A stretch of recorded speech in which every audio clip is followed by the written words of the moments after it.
It has been a busy 6 months for Jon Stewart. Last December saw the publication of his critically acclaimed book of essays, Naked Pictures of Famous People. That was followed by the release of 2 films, The Faculty and Playing by Heart. In January, he took over the desk at Comedy Central's The Daily Show, with its name changed to The Daily Show with Jon Stewart. He has been bringing in the show's highest ratings ever. I'm pleased to have him back at this table. Welcome back. Thank you very much. Nice to see you again. Nice to see you. Were you surprised by this? Did you write this saying, I know the critics are going to love it? No. You know, the truth of the matter is it's such a different process than performing because it's so solitary. Yeah. That, in essence, you sit in a room for 6 months and nobody takes a look at it. You know, when you're doing stand-up, that night you know, oh, that's something I have to fix. Yeah. And you plop a manuscript down on someone's desk 6 months later and just wonder. I mean, I can't tell you how many nights at 4 in the morning you're just filled with, you know, David Hare was mentioning that writing is a neurotic experience and performing isn't. And I can truly understand that, in that without reinforcement, my own mind will tear something down much faster than anybody else can. Yeah. So without an audience, it was very difficult to understand if this thing had any thematic potential, any funny potential, anything. It was difficult towards the end of it. Let me just clear up one thing about going to The Daily Show. You did not, as I understand, want to do the show that follows Letterman. You don't want to take over Tom Snyder's spot. Right.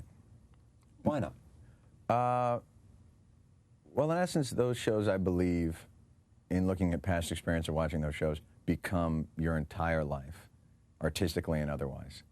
And I had been through it once before on a much smaller scale, obviously, in syndication. Right. But to do a show Monday through Friday and to put that much of yourself into that hour every night, it becomes, you just have blinders on, and that's all you can see forever, and that's what you do. And having had a taste of diversity in my life, I wanted a little more of it. Performing, acting, doing a little show, bit. writing. Exactly, because now, when you do a talk show, you have to be great at it every night. Now, where I'm at now, I can be bad at things. It's a very nice feeling to not have to be impressive at anything, to just dabble. Yeah, but as soon as you say that, you went and did a talk show. Well, the Daily Show, it doesn't strike me so much as a talk show. We definitely throw in there are elements your 4-minute interview with a celebrity, because if people will sit through 15 minutes of news satire, they deserve to hear what somebody from Melrose Place has to say. They deserve that bonbon, if you will. They do. It's a bonbon? Exactly. They deserve that treat for sitting through. Yeah. So in other words, you're saying, listen to my satire and I'll serve you up a celebrity. Exactly. Because the fuel of that show, you know, if you watch it, you ever been on a plane and you see like the old Johnny Carson show, they'll run them on the plane and everything. The pace of it and the warmth of it is so rare for any of these shows today, and partially because the culture of talk shows is not as special. You know, you won't see Peter Ustinov spinning yarns for 25 minutes with Jack Parr and with Carson. Exactly. And people won't be as fascinated by it because they've seen everybody 15 to 20 times already. There are very few people now that can even make a dent in that, by no fault of their own. But it is an interesting idea. I mean, your point is well taken in that these shows are so short now that they go from one show to the other show, beginning in the morning, and midday. The pace of it is outrageously fast. And everybody comes in and they've been pre-interviewed and they know what they're expected to say. Exactly. And they say it, and it's all about timing and getting the line off and listening so that you're in the moment. Yeah. It's much more of a performance, I think, than it used to be. In the old days, I think it was, for better or for worse, the idea of the raconteur. And they would come on and they would spin a wonderful yarn about how Marlene Dietrich baked them a lasagna and Judy Garland spilled some. And That's it was hilarious. Parr. That was Jack Exactly. Parr. Yeah. Now it really is a performance of, you've got 7 minutes, I want you to hit these 5 marks, and then from there we're heading over to that show, and then in the morning you've got, and it really is much more of a promotional machine. You'd see it, you know, a good example of it, if you ever watch old Cavets, where you see people like Jimi Hendrix and Janis Joplin on, before the cult of publicists and images really took over, you saw the essence of those people on that show. You would see them bare insecurities. You would see them really show their true personalities, which you don't really, every now and again you'll catch a glimpse of it on a show like this, on Politically Incorrect, where people's guards are down. But very rarely on actual talk shows will you see the real person. You found The Daily Show to be to your liking. I mean, if you weren't looking to do the Snyder thing, or whatever, or Leno, or... Right. You find this is a perfect for me, venue for you? For me, it's a great venue because the fuel of it is the world. It's current events. It's everything that's going on that enrages you at 2 in the morning as you watch, news programs and 24-hour coverage, and then you can go in the next day, and it's cathartic to a certain extent. And listen, I mean, right now, it's difficult. That was in the days of Monica when news stories were eccentric but not devastating. Now it's a more difficult field with the Columbine situation with Kosovo. Sure, it's much more of a minefield. I want to come back to a couple of points, but how do you handle that in terms of Littleton, Colorado? Truthfully, I don't think you do.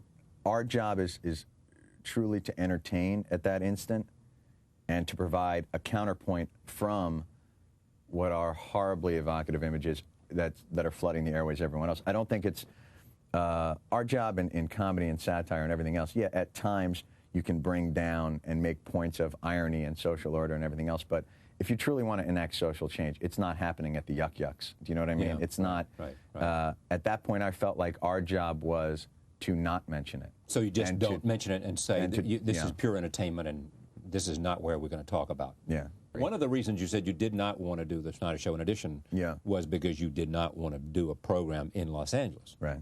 Because? That was one of the other issues. Because you love New York or because what?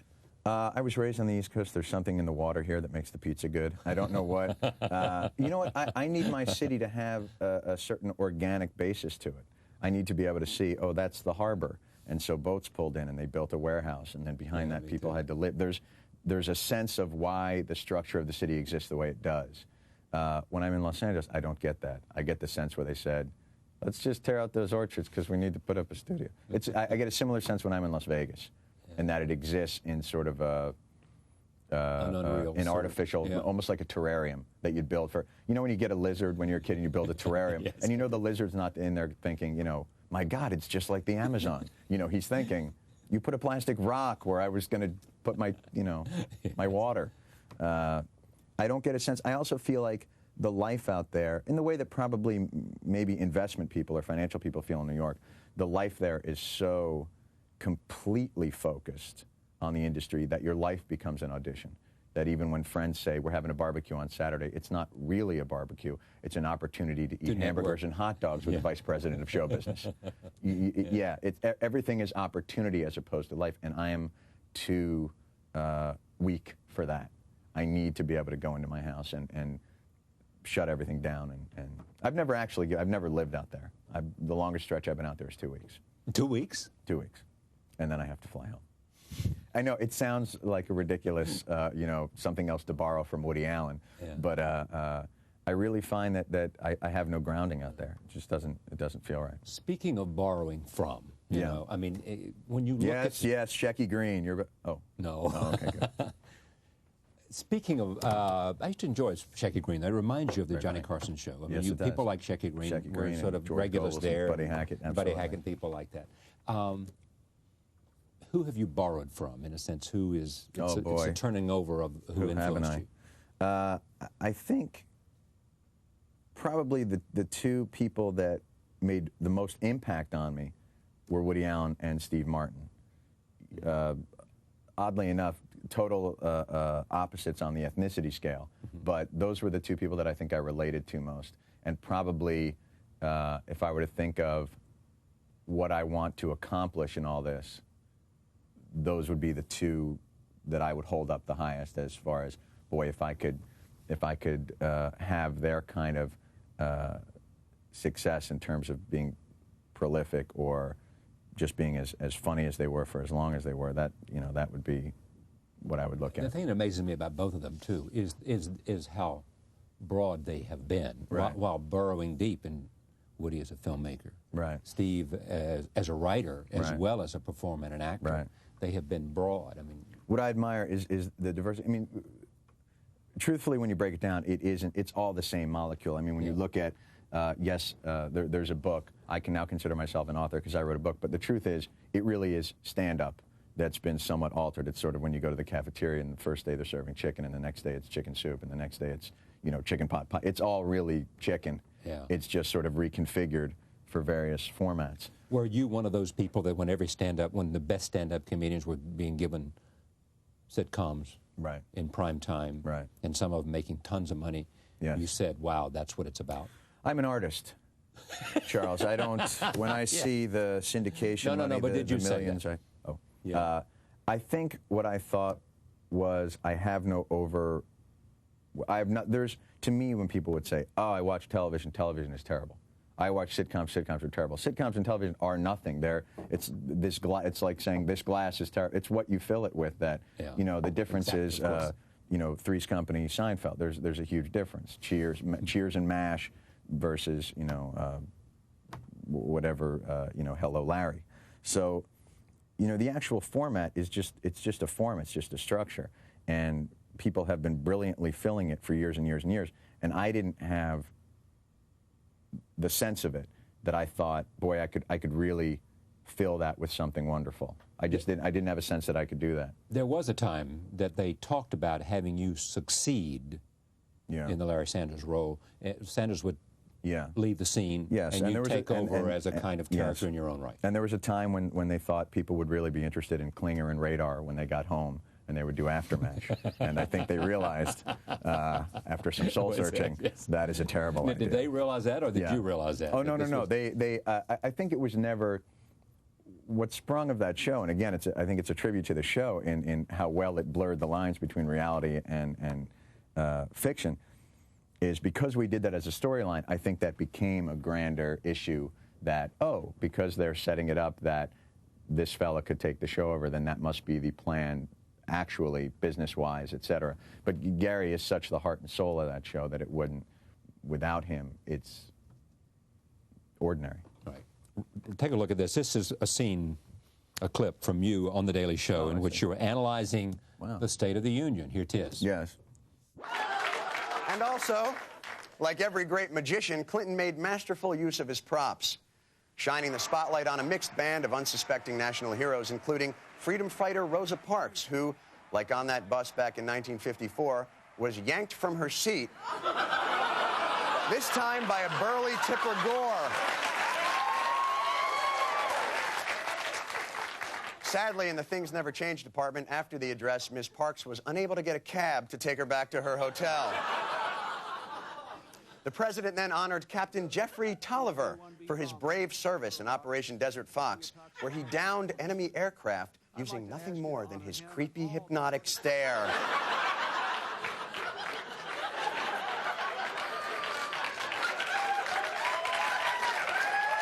Show it again, Scott. Show it again. Wow. Later in the speech, Clinton singled out his wife Hillary for an ovation. I'd like to take just a minute to honor her for leading our Millennium Project, for all she's done for our children, for all she has done in her historic role to serve our nation and our best ideals at home and abroad. I honor her. Yeah. During the applause, Bill gazed toward Hillary and seemed to mouth, "I love you," to which she mouthed back, "Blow it out your ass."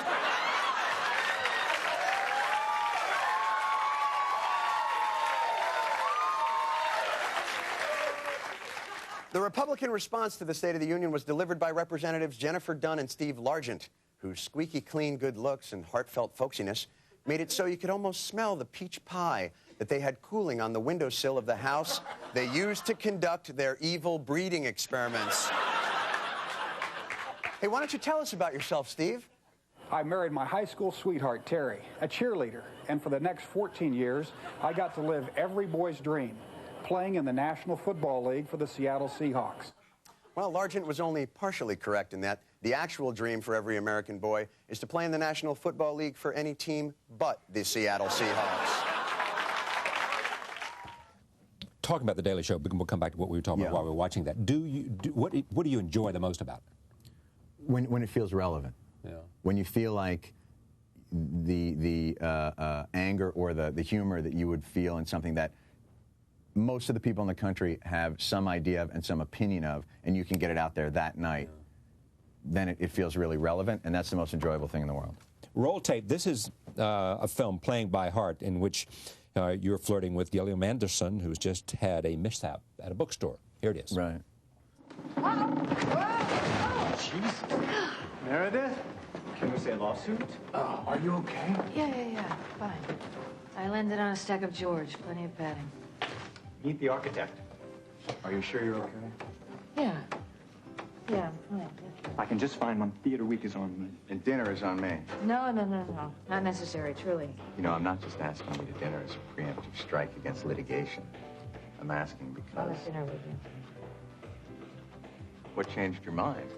Anybody who can say preemptive strike against litigation with a straight face deserves a dinner companion.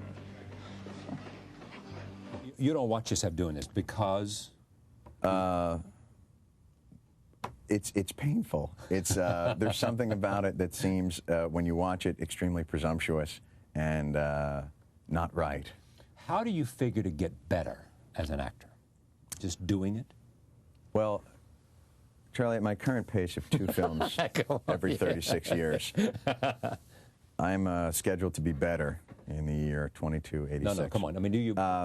I think by not, again, I think to a certain extent by not being presumptuous, by trying to trust that a director knows what he's doing when he puts me in something and know that he will get from him. I think there's certain things I can do as an actor, and those things are bring myself to it. Right. I can maybe improvise a line here or a mannerism here. I cannot, you know, you hear actors talk all the time about how they devolve and become consumed in a character, and for those 6 months, anybody who knows them has to call them Phil, because that's the characters, you know, and they become and they are consumed by everything. And they have to be able to do that to do the magnificent job of acting they do. That won't be me. For me, it's a question of finding things that are appropriate to my ability and not overstepping that to the point where I don't want to be the thing in the movie when people are watching it where they're going, what a lovely story, I'm really getting into it. Hey, what's that comic doing? Yeah. You know, you don't want to be the sore thumb. Naked Pictures of Famous People is Jon Stewart's book. The Daily Show with Jon Stewart is on Comedy Central. Thank you. Thank you very much. Thank you for joining us. See you next time.